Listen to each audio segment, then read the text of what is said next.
काय मम्मा काय करून आलीस तू? मम्मीचं एक सांगायचं आहे.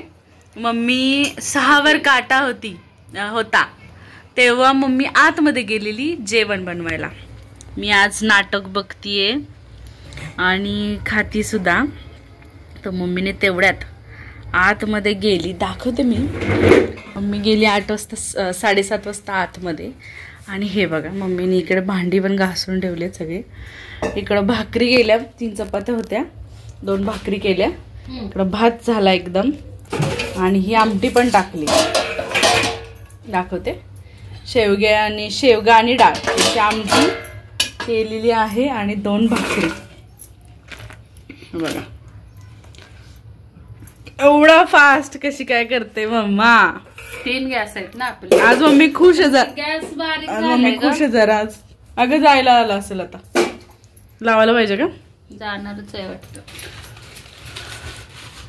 तर हे मम्मीने आज केलंय तेच दाखवायचं. टायमिंग दाखवते मी आता. जाताना मी लक्षात म्हणजे माझ्या लक्षात नाही दाखवायचं तुम्हाला. हे बघा मम्मी 20 मिनिटात 22 मिनिटात मम्मी बाहेर आली. सगळं करून पटापट. काय स्पीड म्हणायचं याला. तुला वाजले असते 10. मला वाजले असते 10. सांग ना काय काय सांग. काय नाही आता कसं मला केलंस? व्हिडिओ करते मी ह्याचे फॅशनचा. फॅशनचे हा 2-3 व्हिडिओ करून ठेवणार आहे. कारण उद्या येते दीदी आपली. हा तिला घेऊया आपण व्हिडिओत.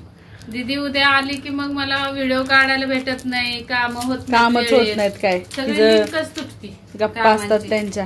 कामांची लिंक तुटती. आणि यावेळेस मी सुद्धा घरी आहे त्यामुळं मजाच. ते प्रत्येक वेळेस मी कामाला असायचे, दीदी यायची, मला काही एन्जॉय भेटायचा नाही. आणि आज घरातून काम चालू आहे. हे सांग. घरातून वर्क फ्रॉम होम चालू आहे माझं.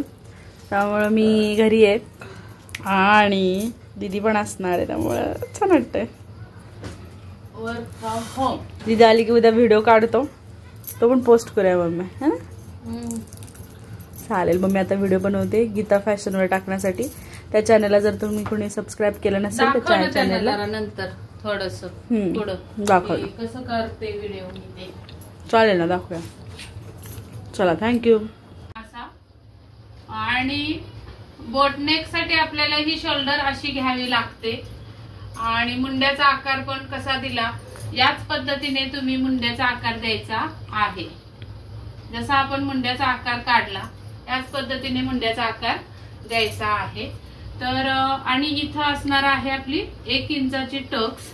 आता हेच कटिंग ठेवून आपल्याला पुढच्या भागाचं कटिंग छापून घ्यायचंय. म्हणजे हाच पेपर जो पेपर तुम्ही कटिंग केला पाठीमागच्या भागाचा तोच पेपर दुसऱ्या कागदावर ठेवून छापून घ्यायचाय. तर तू काय व्हिडिओ करते काय? बरं असू दे. तर या पद्धतीने आपल्याला आता हा पेपर दुसऱ्या पेपरवर छापून घ्यायचा आहे. आणि त्यामध्ये आता आपला पुढचा गळा असणार आहे डीप नेक. म्हणजे 6चा किंवा 7चा गळा असेल तेव्हा आपण पुढच्या भागाला डीप नेक म्हणतो.